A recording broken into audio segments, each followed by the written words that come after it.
Hello, in this completionist run of the Lotro Hunter, I just discovered Heligrod. That's all I have to do the single player quest. Everything inside is fellowship. And now I am finally entering Goblin Town. First time round, I'm discovering the other entrance from the inside. It's a lot shorter than finding your way up to it on the outside. And I'll probably take out enough goblins on the way. But go down one level and then bear left to find the high up entrance. This is going to be a significant episode because once I've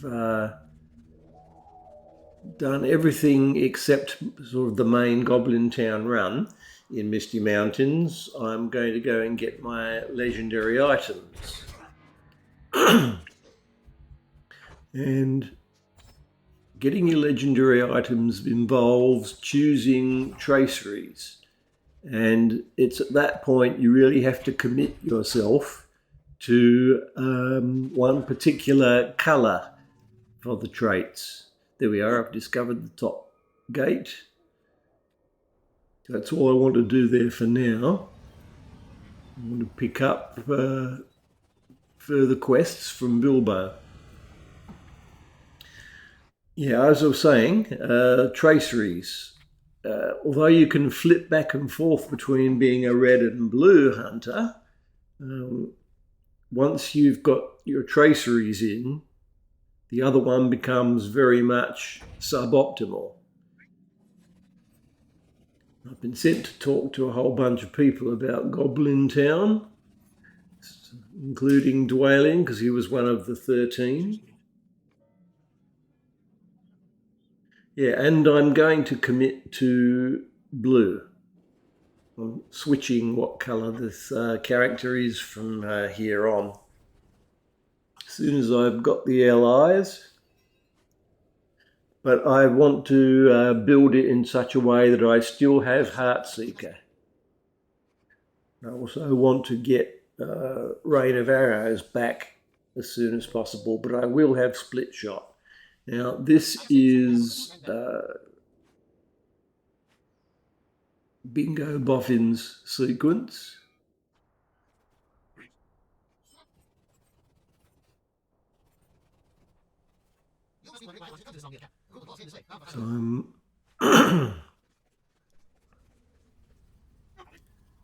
So that's everything to do with Heligrod.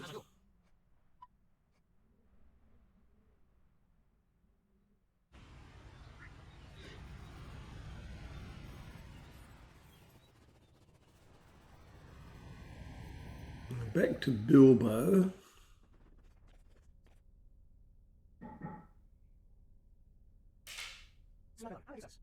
Still some reputation items there for the Elves of Rivendell.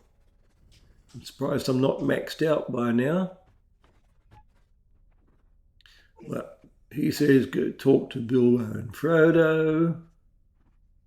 And I decided to, I saw the ring symbols over these two guys. I've switched those quests back off though. They're prologue for Volume 2.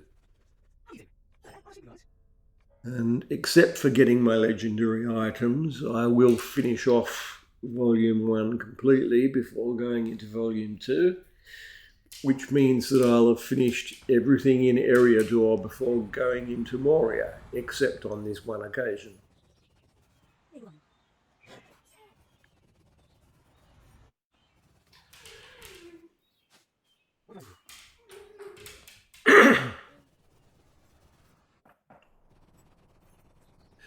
Right, here we are at Ekad Dunen.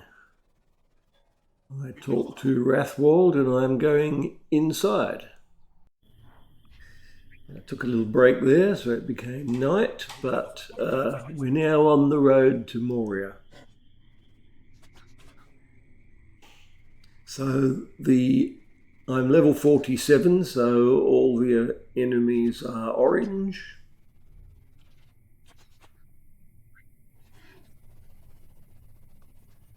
And talk back to him.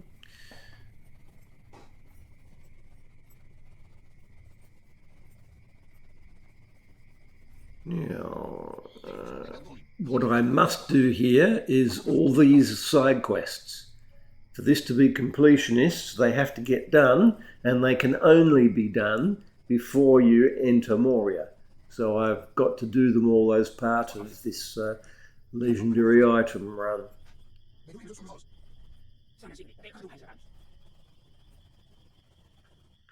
So I've obtained all of those. I have to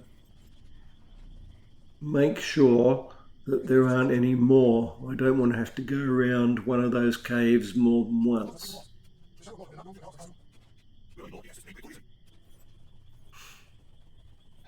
And I know that one of the dwarves standing near the exit, there's more to do with him, so I'm not going to do the first cave until I'm sent way over to the other side near the other one. That's when it says when you have to go and find the burnt wolf corpse. But I'm still on the main thread here. Pick up the thick branches.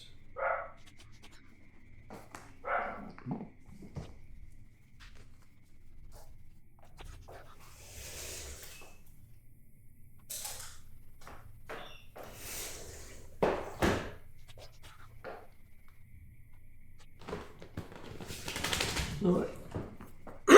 Sorry, I had to take a slight break there.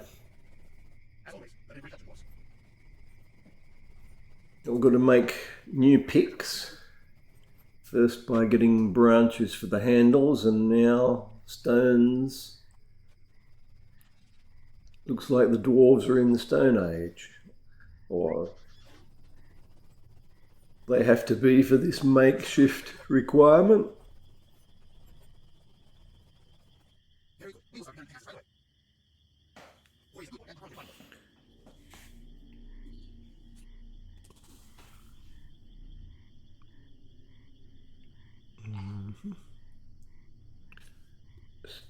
I'm actually obtaining some items that are worth using since I'm dealing with material above my level.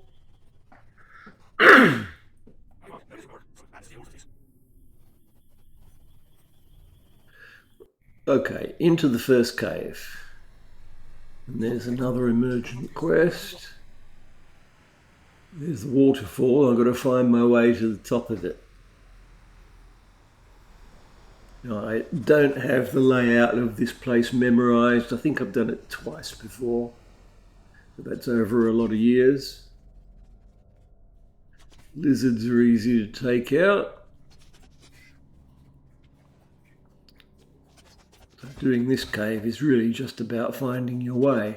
Now there's one of the dwarves I've been sent to find.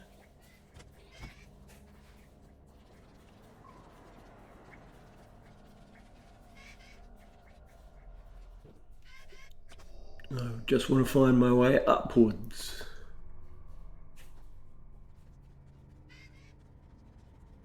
Any path that goes up is likely to be the right one. And another emergent quest. Oh, I was getting a lot of lag here. That's why it seems to be going slowly. Took a long time for his dialogue box to show up. But I've got enough cave lizards now.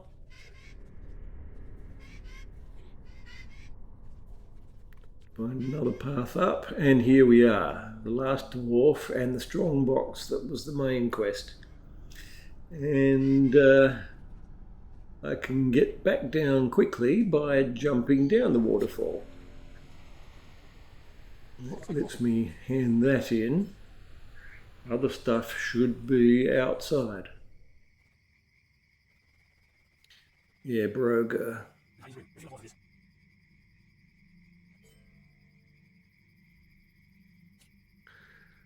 Check inventory again.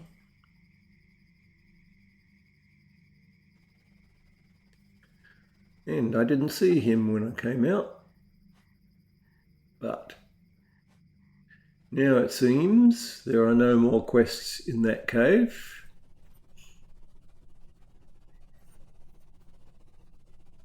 So I'll resume the main plot. Yeah, this is actually sort of the beginning of Epic Volume 2. I saw someone else, which is unusual in this interleaved semi-instance. And I've got to take out 3 or 4 of these orange wargs.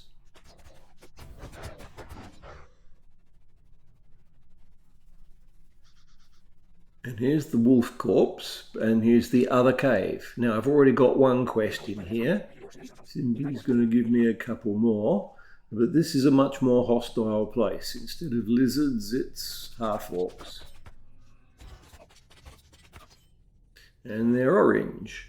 But taking them out is achieving 2 quests at once. Including the painted stone one. Now, I'm bearing left, which is kind of going clockwise around the cave. But it's not going to be that simple.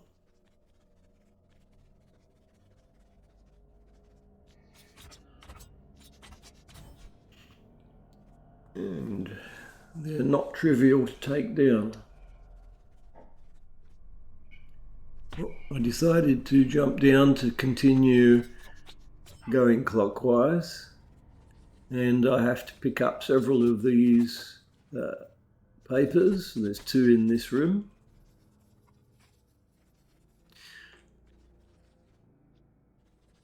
Now, I found out that I should have gone to the right. I should have gone counterclockwise because there was a dwarf standing there with another quest. And getting him last meant I had to retrace my steps a bit.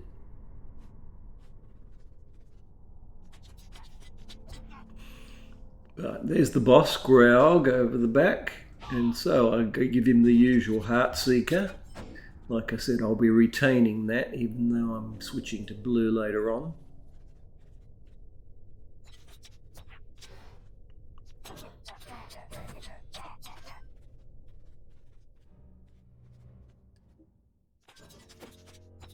Right, now that door turned out to be nothing.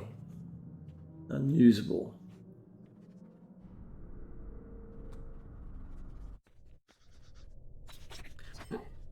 Now I'm just carrying on. Missing page, there's a few of those in here.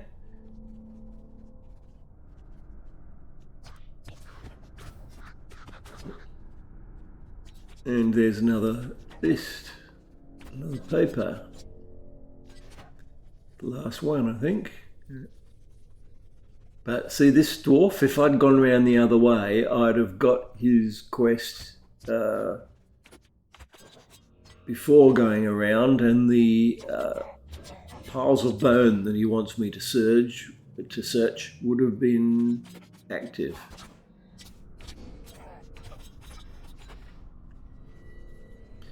There's one. And that's the exit.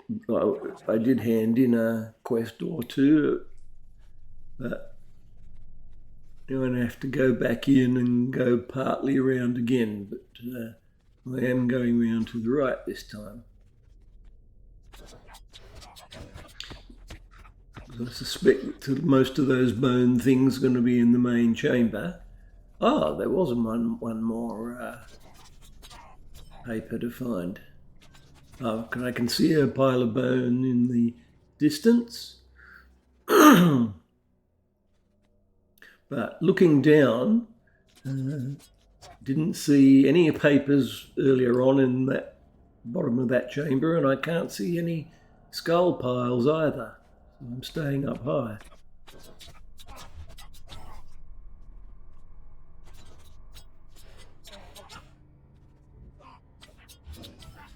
Just having to get these guys out of the way.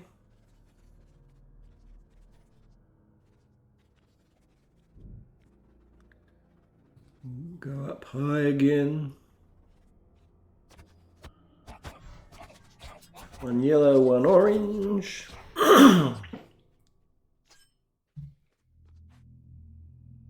But I am now going through places that I didn't do in the first run. There's a centre area that you don't get to just by bearing left or right.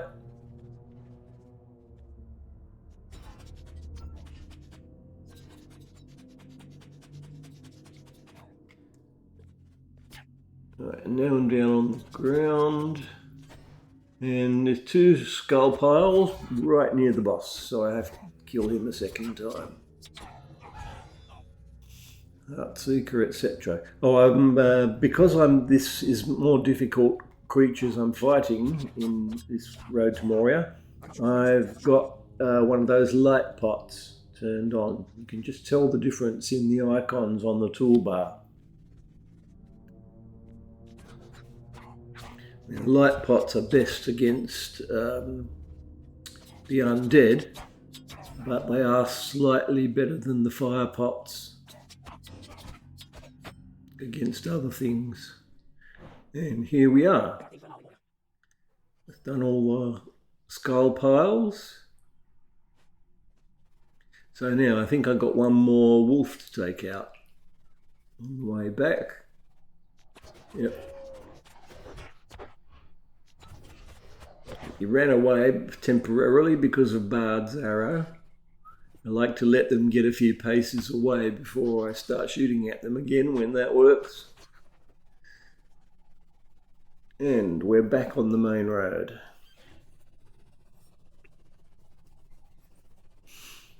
So I've done both the caves, I've done all the side quests. There's one to hand in, I think. But now it's linear, all the way to getting my legendary bow and legendary sword.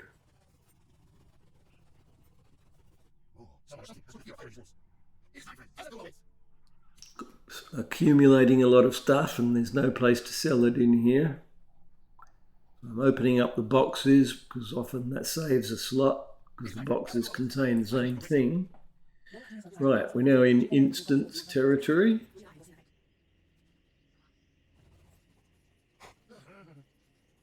And about to have the last fight before the Watcher in the water.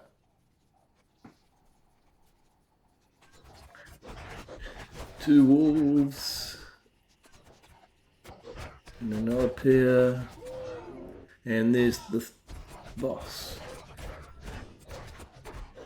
Took a little longer and took almost half my health off. One of the reasons I'm switching to blue is because of its extra healing. And of course there's the ability to kite.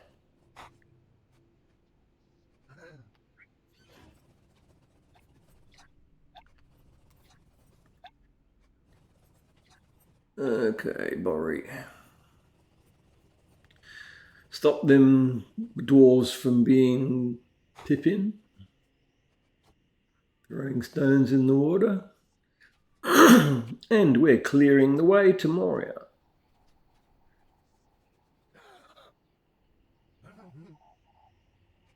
Yeah, a bit of suspension of disbelief here.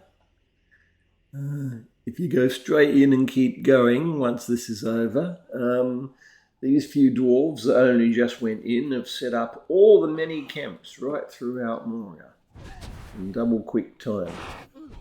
But there goes the Watcher in the water. And he keeps on hitting you and there's nothing you can do about it. But whatever class you are, as long as you keep moving, they never do enough damage to kill you. So you just run.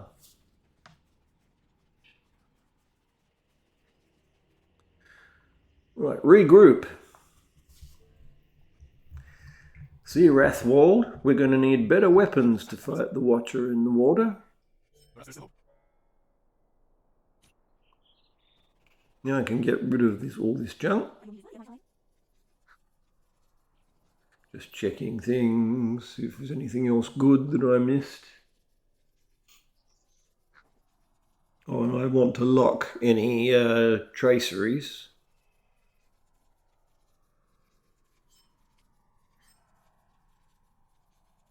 Yeah, like those. I'll check out whether I really want those particular ones later. But there we go, legendary bow. And I put it on. But before it's usable, I've got to go to Rivendell. Luckily, the crafting centre is close to the stable. So I've got to talk to Dithalion several times. This used to be broken up by you had to get the old kind of legendary item up to level 10 before you could proceed, before you could fight the Watcher in the water, but it's a lot quicker nowadays. So I'm putting into my bow what traceries I can.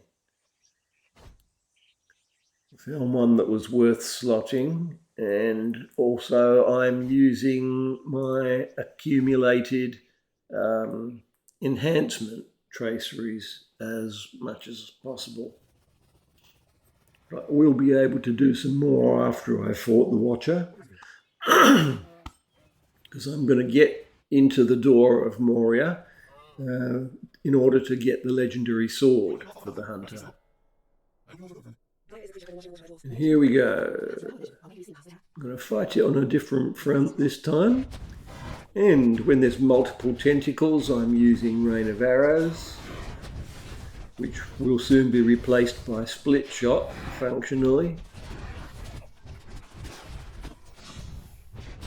Just stand back and let them have it. Whereas if you're a melee character, you've got to go into the water. It's nice to be a champion and chop all the tentacles at once. Okay, that's it. We've defeated it. Now, you get a pretty good helm and a good jacket or cuirass at around this time, especially if you're not level 50 yet. And here we are, opening of Moria.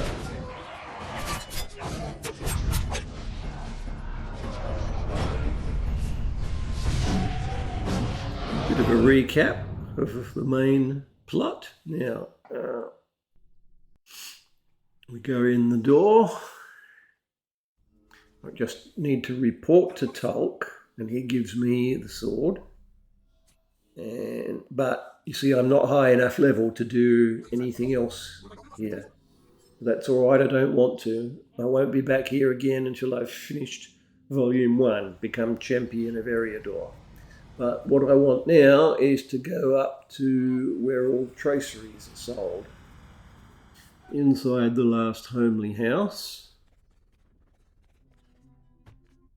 And this is where I'm going to switch my build. I used 2 out of the 3 traceries I happened to have picked up.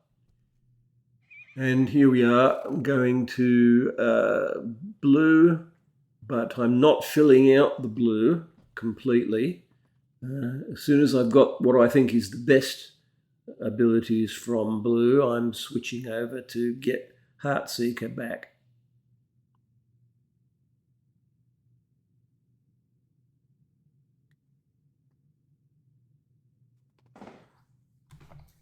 Let's see. Yeah, Split Shot. I definitely want that at its maximum. Blood Arrow for healing, or to improve its healing.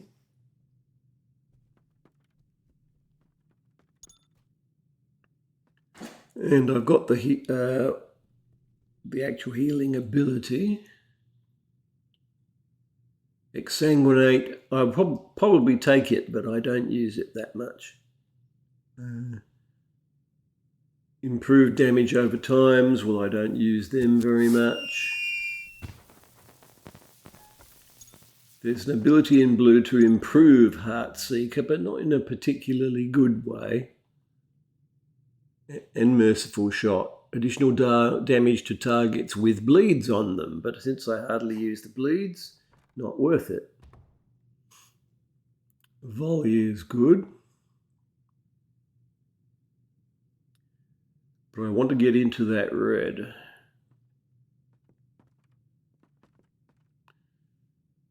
I made this normal speed so you can see what I'm doing. That's just penetrating shot, don't want that, but improve my criticals, yes. So I'll use that to build myself up to the next row. And there's Heartseeker. I was just having a look at how far down Rain of Arrows is. It's going to take me a while longer yet. It'll be good when I have both. That and Rain of Arrows and Split Shot, I mean. Okay, I now have Heartseeker. And I can't put the second rank on it yet, but I have something to aim for. I decided it wasn't worth spending the extra point in blue. That's the new configuration. I'll sort out the toolbar later. I want that precision, but I'd rather have the red stuff. I'm no longer going to need to pump up focus much. Only when I've been idle for quite some time. So now traceries. Now I've got one heraldic tracery. Of course I want the agility ones. So Sparrow is the other agility tracery. I put that in the sword. Now I'm just checking what I need. I can use craft traceries now. I want 2 of those. I'll get 2 different ones, Grand Armour and Greater Resistance. Defences.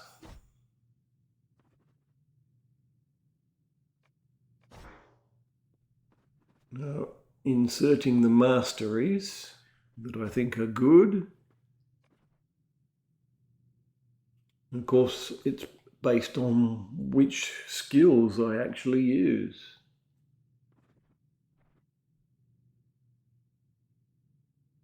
Right, now I want just 1 more mastery. I'm reminding myself what there is. But a lot of them are about quests I don't use. And this guy decided to do a dance in front of my camera. And again. Okay. Now I'm using up the rest of the enhancement traceries.